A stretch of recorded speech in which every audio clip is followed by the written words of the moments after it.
Hey, it's Steven for Futurelooks.com, and we're at CES 2014 covering all the stuff for people who like computers. In our final episode here, which is episode 4, we're covering off even more stuff for people who like computers. Let's dive right into it, shall we?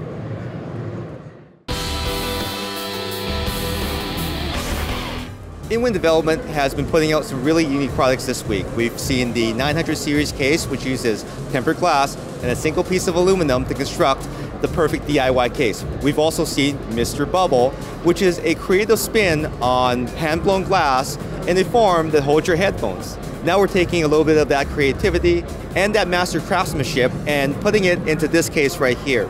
This case from InWin Development is called the Taupe.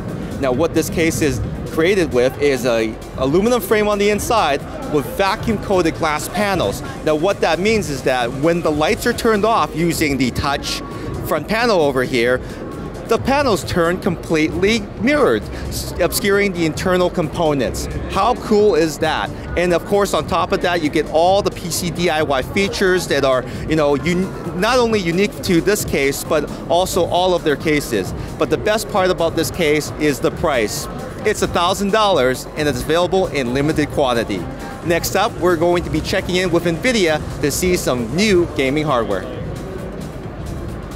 As promised, we're going to be checking in with NVIDIA to see some cool new hardware for gamers. And I've got VJ over here to take us through something that was very cool, announced at the end of the year, and now we finally got a chance to see it in person. Can you tell me a little bit more about why gamers want this? Gamers are going to want NVIDIA G-Sync because it changes the way they're going to game. It eliminates tearing, eliminates stutter, and it provides the best input response and minimum lag possible, and really changes the interaction and immersive feelings you have when you play a game. This is sort of out-of-the-box default, and you'll see the frame rate 60 frames per second. And as we pan across and the frame rate changes, you notice something? You see it? Yes. It's stuttering. It's almost vibrating. You can't really make out any of the details. It's very difficult and very annoying. Every time it stutters, it introduces lag because you're displaying the same frame twice. And so gamers don't tolerate lag because it makes them uncompetitive, and you can imagine in a first-person shooter, it's a good way to get killed if you can't react fast enough. So what they do is they turn VSync off. You see that tearing? The horizontal lines and it's pretty bad in the mountains here. So this is not a pleasing visual experience, and it's a little sad really because we've got this beautiful monitor, high resolution, 4K, and we've got tearing on the screen. So what G-Sync does is it fixes all that. So we'll go to G-Sync on, buttery smooth, no tearing, it's extremely responsive. And it really changes the way you see gaming and you interact in the gaming environment. Now what are the minimum requirements for G-Sync to actually happen on a gamer system? So you need 3 things. You need an NVIDIA GPU, a GTX 650 Ti Boost or higher. You need our latest software drivers, and you need a G-Sync powered monitor. So as long as you've got the GPU, you're partway there. Where can people get these monitors? Who's making them for you? We've got on display here 6 models of monitor from ViewSonic, Asus, BenQ, AOC, Philips, and they'll be available in Q2. Now, as far as pricing between the regular version and the G-Sync enabled version of that monitor, what type of premium are people paying for that? The OEM, the monitor manufacturers, will set the pricing, so not all of them have announced pricing, but when they do, we expect that the pricing will be within the range of where monitors are sold today. Now, are gamers going to have to pick between 3D Vision and G-Sync, or are the monitors going to come with both technology inside? Great question. So BenQ, for example, their monitor will support G-Sync and 3D Vision, so the gamer can run in either of those 2 modes. And other monitors will have other features as well. So just a quick update from NVIDIA on Shield. Shield's been out for over 6 months. There have been a ton of features added all the way along its lifespan so far.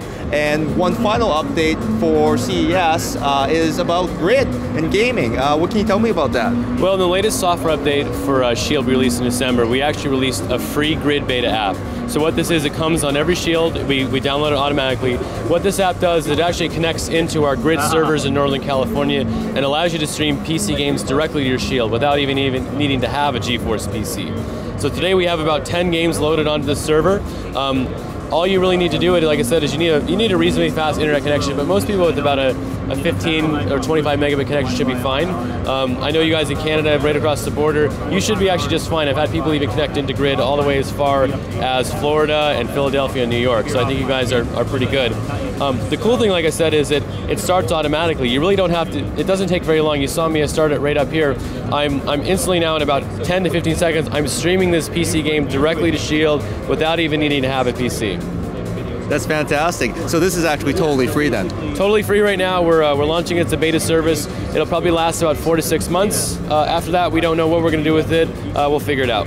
Fantastic. So basically, as long as you can grab the update on the Android store, or better yet, as long as you get the final update for Shield, you can get this app and start playing right away, even though the servers are in Northern California? Northern California and San Jose, that's correct. Fantastic. So it looks like Canadians are good to go. Next up, we're going to see Seagate to see what they've done with spinning platters. Now, the Mac Pro launched just a few weeks ago, and it's literally lit the internet on fire. In fact, we had an article on Futurelooks that has been featured pretty much everywhere, and we're still riding out that storm. One of the things that is, of course, very unique about the Mac Pro is the performance, and one aspect of that performance is the drive performance, using that PCI Express SSD inside with the special sauce. However, one of the challenges of matching that performance is, of course, external solutions, because there are no internal expansion slots. So that means that we have to go to LaCie over here with Erwin. Hey Erwin, how's it going? Very good, how are you? Good, good. Good. Now, you're telling us that there is a solution that you've put together using the PCI Express technology that actually matches the performance of that Mac Pro. Yes. Is that so? That is true, and it's here. So it's the LaCie Little Big Disk Thunderbolt 2. It's going to be shipping this quarter. And it's capable of 1375 megabytes per second in secondary reads. So really matching the extra level of performance you get out of the new Apple Mac Pro. And so we're very proud, very excited to release this product, because it's for us the fastest external transportable storage ever. So we're very excited about that. Now, as I understand, the new Mac Pro has 3 Thunderbolt 2 controllers inside, which means that it's capable of RAID support. Can your drives do RAID? Yes. So here is like, if you want to take the step further and get even more like crazy speeds. So you can use here, we were demonstrating 2 of these little big disks that are plugged on 2 separate Thunderbolt 2 ports out of the Mac Pro, and we just use the macOS RAID 0 software, and then with this configuration we can go up to 2600 megabytes, so 2.6 gigabytes per second secondary reads, and like 2200 secondary writes. So basically this kind of speeds were like impossible before, unless you were directly hooked into your server room through through a very complex configuration. Here it's a plug-and-play configuration, just a RAID 0, a software RAID 0 through macOS on 2 LaCie Thunderbolt 2 little big disks, and you're good to go. Obviously, there's some design challenges running at those speeds, and I'm noticing here that the components inside of one of these drives is fairly small, but the enclosure still needs to be this size. What were the challenges of putting this all together? Oh yeah, so very good point. So basically, in this drive, we simply just have 2 ports of the fastest plug-and-play interface available in the market, which is the Thunderbolt 2. And to match the bandwidth that we have out of these interfaces, we needed to put 2 of the fastest possible SSDs, so the PCIe Gen 2 SSDs that are now available. So the problem that you run into when you get 2 of the fastest ports and 2 of the fastest SSD on the market is that into such an enclosure is you get some heat. You need to cool it down while still keeping up the level of performance. So this is why we had to re-engineer the whole product, from the external enclosure, which is a full aluminum enclosure that is participating to dissipating the heat, into also the internal. So here we have a nice aluminum sandwich here, where you can see the 2 PCIe SSDs that are here with the thermal pads to improve the thermals. And we have designed here a heatsink aluminum part inside the product to cool this SSD down under the most stringent conditions. So we added also a very big fan that is thermal regulated, so it will only kick off when necessary. But basically the whole, I would say the whole master plan here was to design a drive that can behave the most stringent use case, because our customers for this kind of drives is the content creation industry, and they're going to use it to the full extent of it. So we needed to design a product that could keep cool under the most stringent condition and also still be quiet, because people don't want to have a big fan noise when they're doing video editing. So this was the biggest challenge, was to keep to get 2 of these SSDs inside plus the Thunderbolt electronics into a nice casing and keep it cool. What capacities will it come in, and when will people be able to buy this? So this one is coming in 1 terabyte capacity points, and it will be coming this quarter. As far as PC compatibility, because I know that a lot of PC guys are starting to step into boards that have Thunderbolt 2 support, when will that be coming around the corner? So we are still working on that. So this one at launch will be Mac compatible only, but definitely for, much in the same way as what we did on our previous Thunderbolt 1 range, which was both Mac and PC compatible. Achieving the PC compatibility is clearly one of our goals also. So we don't have a date yet, but we're going to be working on it to be sure that the whole industry can benefit from the Thunderbolt 2 speeds. Now, how much are we going to be paying for something like this? So it's not disclosed yet. As a comparison, the former 1 terabyte Thunderbolt 1 little big disk was $999. So we are looking into a little bit premium to that, but in this area. Well, thank you very much, Erwan. My pleasure. And that's the new LaCie little big disk Thunderbolt 2 drive. This is a fantastic little product. It's got a lot of kick, obviously. You can RAID them. You could probably even add a 3rd one for RAID as well too, to go even faster. And it's coming very soon to both Mac and hopefully down the road for PC users as well too. Now that we've covered the performance aspect of LaCie, let's talk about aesthetics. One product that they've been showing off at CES 2014 is this right here, which I cannot touch. It is an orb that houses a 2.5-inch spinning drive inside and a USB 3.0 interface. But what makes it really cool is that the outside has been silvered by Christophe, which is one of the artisans, master craftsmen in France, and this kind of harkens back to LaCie's French origins with design and everything. Last year we saw the Stark drive. This year this is the drive that people are going to be talking about. And if you're a collector of the LaCie drives that are unique like that, you're going to be shelling out around $490 for this one right here. And please do not touch it, because you need special silver polish to make it all shiny again. So please use a cloth. Very unique product. Probably over the top for most of our PC users or even Mac users, but if you're a collector of things like this, unique things like this is definitely something really unique for that collection. We're back with Corsair, and we're going to see what they have in terms of PC cases for those DIY enthusiasts out there. I'm here with George. How's it going, George? Good, man. How are you doing? Very good. Now, as I understand it, you have 2 new cases to show off to us. Isn't that right? Yeah. We have 2 basic chassis. This is the Graphite Series 760T. It takes the award-winning 750D internals and does a new ID on the outside and a couple of new features. For example, the giant side panel window and that hinged side panel is pretty cool. Also, there's just kind of a different design with LED fans and things like that inside as well. This is available in white and black. So this is the white version, and then here's the black version. All the white parts here are steel, and they're painted with really high quality white paint that we use on the 600T. So any of the guys who bought 600T 3 years ago when we launched it, today it's still the same. It faded all the same way. It looks really good now, even 3 years later. Yeah, we work really hard to make sure that when you buy something from us that's white, it stays white forever, because that's what you paid for. So that costs money. That UV resistance costs money. On black, it doesn't affect it as much. So black, for example, is much cheaper. Now, as far as the big window here, were there any design challenges in getting a window this big and this, encompassing of all the internals that people want to show off? When we see people on forums that post a picture of their build, almost all those guys take the side panel off completely and say, here's a picture of my build, because they're so happy not only with the stuff they put in there, but their cable routing job, all the cool cables they did, and they bought the individually sleeve cables and things like that, their lighting technique. And so we thought, well, God, even if they're taking the side panel off, why don't we fix that problem by making the side panel completely transparent? So then the challenge became, well, how do you make a completely transparent side panel that's still structurally sound? And the answer was to hinge it in the back and to put a steel piece on top and bottom as a brace, so that works out pretty well. Speaking of cases and everything like that, Mini ITX has taken off a lot. In fact, a certain company has come out with a small case that has completely taken the market by storm. What is your response response to that? A lot of mini ITX cases, you have to worry about like how long your power supply is, or how long your graphics card is, or how big a CPU cooler you can fit in there. We don't want people to have to worry about that. So we spend a lot of time worrying about that and playing around with this. So for example, when you build a mini ITX case right now, most of them, they have a side panel that comes off and another side panel, or sometimes they'll have the whole thing will come off, but it's in one giant C-shaped piece of steel, and that's a huge pain to get back on. This case, each panel is removable, so you just take it off when you need to work on that section, and then you can put it back on. They're all held on with thumb screws in the back.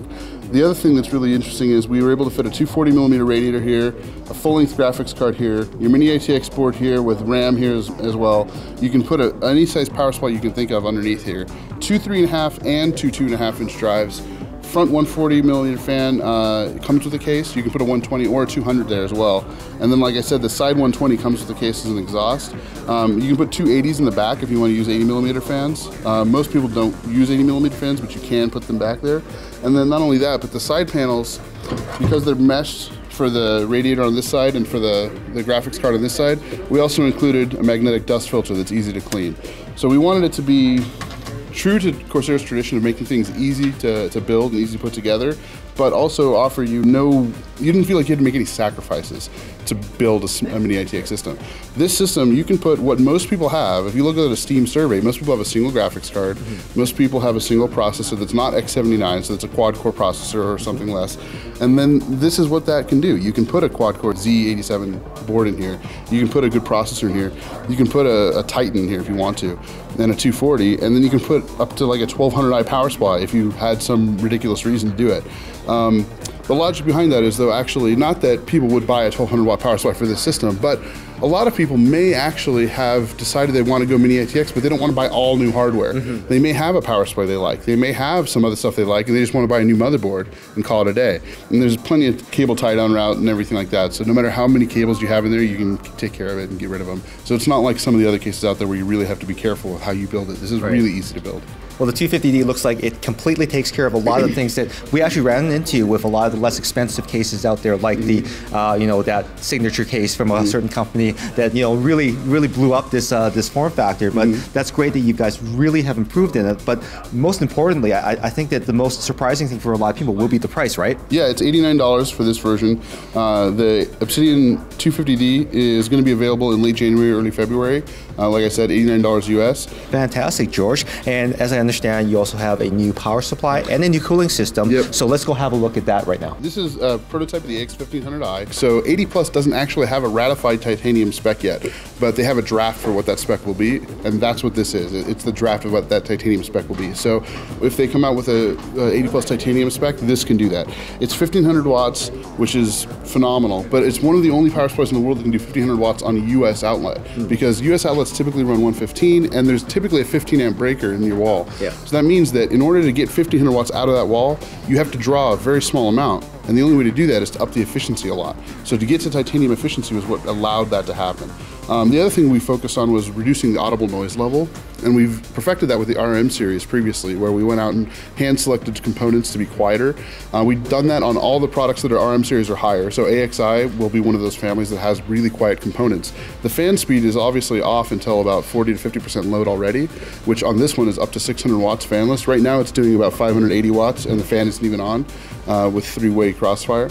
If you want to run up to like 1,000 watts, the fan spins up to about 500 RPM. So it's barely audible until you get to like the 1,400, 1,500 watt load level, which is a phenomenal side effect of this power supply. There's nothing in the market that beats this right now.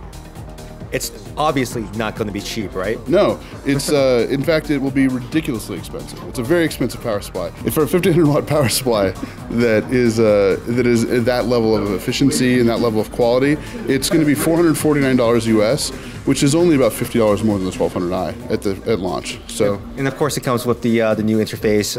Corsair Link is included. You just plug a cable into your USB port on the motherboard, and then USB 2 port on the motherboard, and then plug right into the power supply, and it'll load Corsair Link, and you can go in and monitor power delivery. You can change OCP settings, all kinds of stuff like that. Fantastic. Now you also have a new cooler, a liquid cooler that's back here. This is the H105. and the H105 is an expansion to our already kind of award-winning Hydra series line. It basically is a 240 millimeter cooler, but it's a thicker radiator on it. And the reason we went with a thicker radiator is to get a little bit extra performance for the guys who've been asking for it. So this is a specific demand request. We've heard people ask us for this product, so we basically delivered on it. This one does not actually include Corsair Link at this time.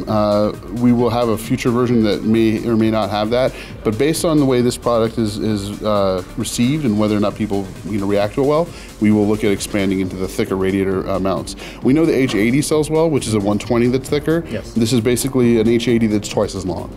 So it's actually a really good performance. It comes with the high-end static pressure fans that we've custom designed that go from 800 RPM to 2700 RPM. They're PWM fans.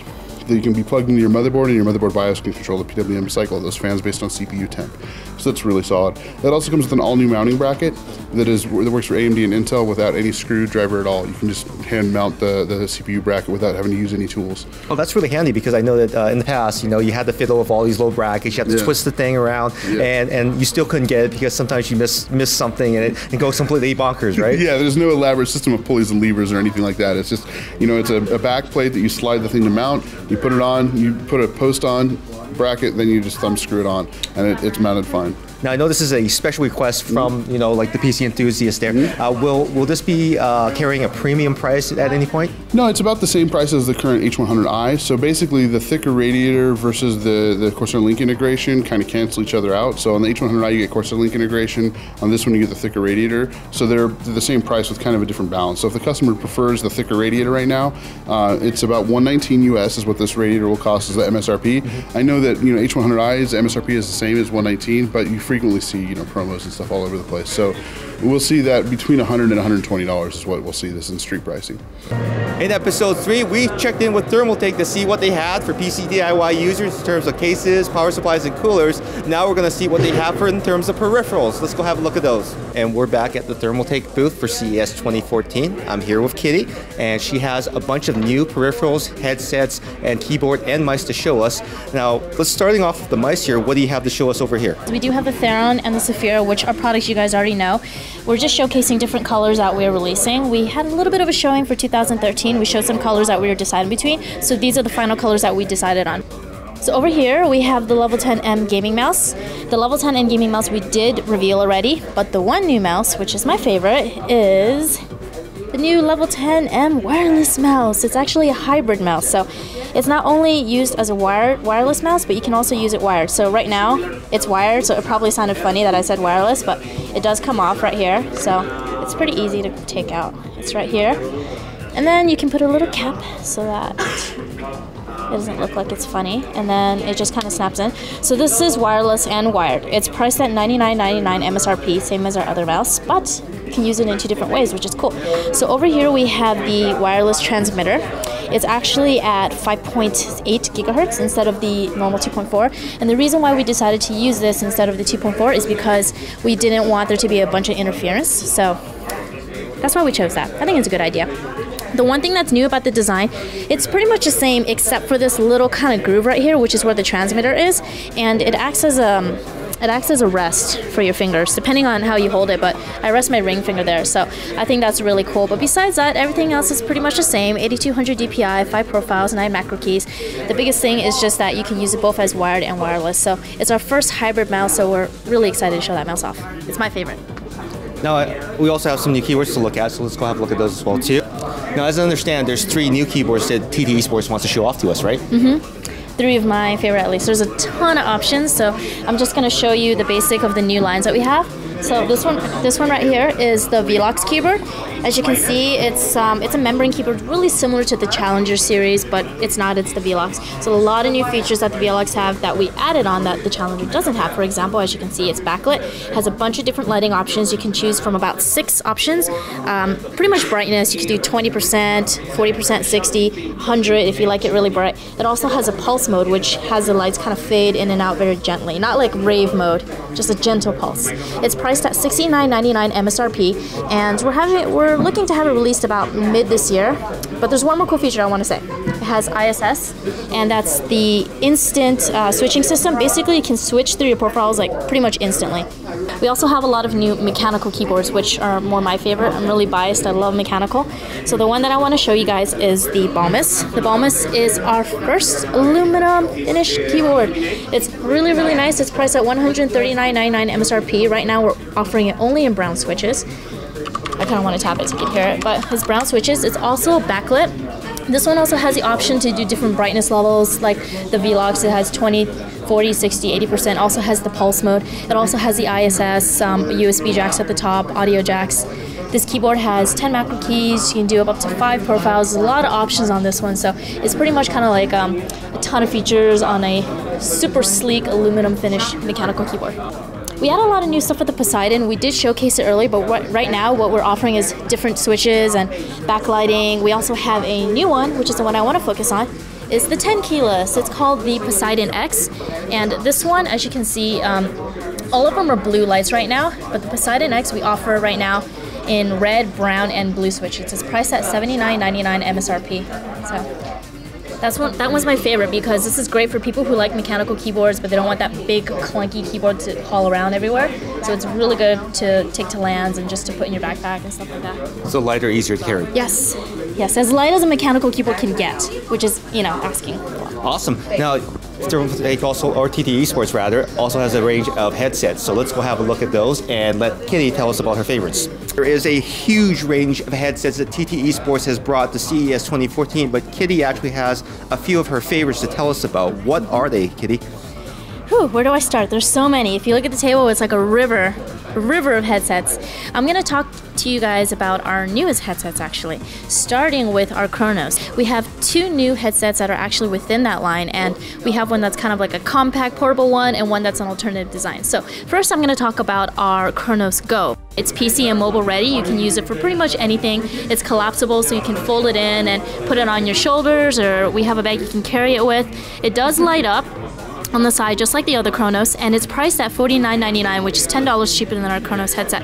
And one of the biggest key features on our newest Chronos headset is the retractable mic. There's a mic right here actually that pulls out if you want to use it, you know, if that's something you fancy, or you can retract it so it hides back into the ear cup. So there's that. So that's basically our Chronos Go. And we have our Chronos AD standing for alternative design, and that's this one over here that's a little bit bigger. As you can see, there's that double band right here, which is auto adjusting, so the moment you put it on your head, it will adjust to where you have it sitting. So that's pretty cool right there. This one's actually my favorite. I need a note. This one's my favorite. It also has a light up headsets as well, similar to the Chronos. The only difference is instead of the mic on the regular Chronos, it has a retractable one, just like the Chronos Go. And this one's priced at $69.99 MSRP. And this one is called the Verto. It's priced at $79.99 MSRP, and as you can see, it kind of flips too right here. It's got a aluminum kind of metal look, as you can see, similar to the Level 10. It's got the auto-adjusting headband right here with the nice padding. So this one it's really light actually, even though it's aluminum. You can feel it if you don't believe me. If you wanna. Okay, it's light. See? Okay, I got it. Yeah, it's really light. It's designed more for kind of like that fashion look, or it's very sleek, kind of like the the Level 10 and aluminum look. So it's very different from those ones, because those ones are kind of geared more towards like music, gamers, young gamers. This one's kind of more like design heavy. So last thing I want to show you guys is our Sabaris. Our Sabaris is our first wireless Bluetooth and wired headset. So this is the Sabaris. It's not plugged in right now because it's just, I don't want to knock over all the headsets, but our Sabaris is actually Bluetooth. Microphone's not attached, but you can attach it, detach it. You can attach the cable in here for charging. So here, as you can see, you can use it for gaming. What I use it for the most is actually my iPad, just because it's Bluetooth. You can connect it to a bunch of different stuff. It's NFC ready, and the sound driver, which is aptX lossless, if you know it, it's great for music listening to, which I was doing pretty much the entire time setting up here. The price point for this one is actually, I almost thought it was gonna fall. Price point is actually $139.99 MSRP, and that one should be available early this year. And that concludes our coverage of CES 2014 in Las Vegas. I hope you enjoyed all 4 of our episodes here, including this one right here. And if you like what we're doing, make sure you subscribe to us on YouTube, follow us on Twitter, and of course like us on Facebook. I'm Steven with Futurelooks.com, signing off from Las Vegas.